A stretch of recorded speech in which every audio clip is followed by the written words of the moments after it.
The Arizona Cardinals offense woke up and the New Orleans Saints gifted them a couple score. Cliff Kingsbury's bunch won 42-34 for their third win of the season on Thursday night in Glendale.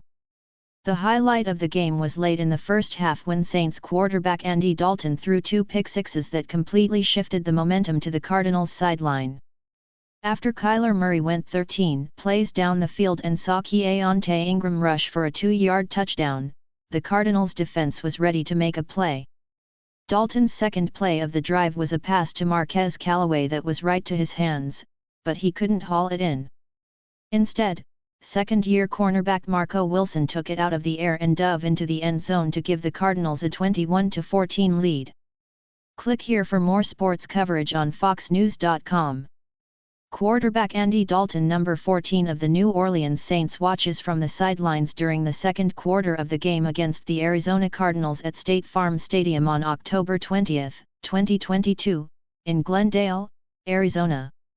Quarterback Andy Dalton, number 14 of the New Orleans Saints, watches from the sidelines during the second quarter of the game against the Arizona Cardinals at State Farm Stadium on October 20, 2022, in Glendale, Arizona. Christian Peterson/Getty Images. Then, 5 plays later, Isaiah Simmons was the only player in the vicinity as Dalton threw another ball over the middle, and he took it 56 yards, showing off his blazing speed at middle linebacker. That ended the half with the Cardinals owning a 28-14 lead, and the Saints couldn't come back. They had the lead, too, to start the game. Rashid Shaheed scored his second career touchdown on a 53-yard catch and run on just the fourth play of the game. Then, despite throwing an interception in the end zone, Andy Dalton would find Taysom Hill for a 3-yard catch on the Saints' third drive of the game, making it 14-6 in their favor. Saints' Andy Dalton turned into meme after throwing back-to-back pick-sixes against Cardinals. But the Cardinals' offense woke up as well, thanks in part to the return of DeAndre Hopkins, the team's top receiver, following his PED suspension. Marquise Hollywood Brown went on the IR Thursday, so Hopkins had to step up immediately, and he did just that. Juwan Johnson, number 83 of the New Orleans Saints, makes a catch for a touchdown during the fourth quarter of the game against the Arizona Cardinals at State Farm Stadium on October 20, 2022, in Glendale, Arizona.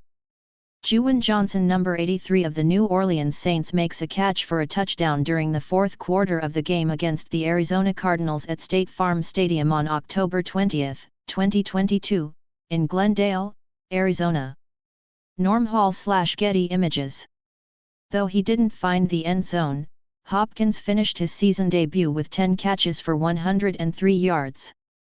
Murray was efficient in this one, throwing for 204 yards on 24-29 through the air with 1 touchdown.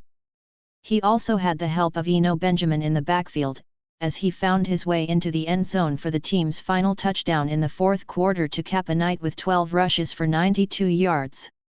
Dalton would finish with 4 touchdowns and 3 interceptions on 30-for-47. Alvin Kamara, the Saints' big running threat, was stymied with 11 carries for 49 yards and no scores. On the other hand, rookie receiver Chris Olave, catching 7 receptions for 106 yards. He was Dalton's favorite target of the night with 14 targets. Cardinals' Marquise Brown lands on IR as DeAndre Hopkins returns vs. Saints. Juwan Johnson also finished the game with 2 touchdowns, both coming on fourth quarter drives. He had 5 catches for 32 yards. Marco Wilson, number 20 of the Arizona Cardinals, dives into the end zone for a touchdown after intercepting a pass during the game against the New Orleans Saints at State Farm Stadium on October 20, 2022, in Glendale, Arizona. Marco Wilson, number 20 of the Arizona Cardinals, dives into the end zone for a touchdown after intercepting a pass during the game against the New Orleans Saints at State Farm Stadium on October 20, 2022, in Glendale, Arizona. Norm Hall/Getty Images. The Cardinals catch a long break after Thursday night's game, as they head into their bye week. Once that's complete, they will take on a tough Minnesota Vikings team on the road on October 30.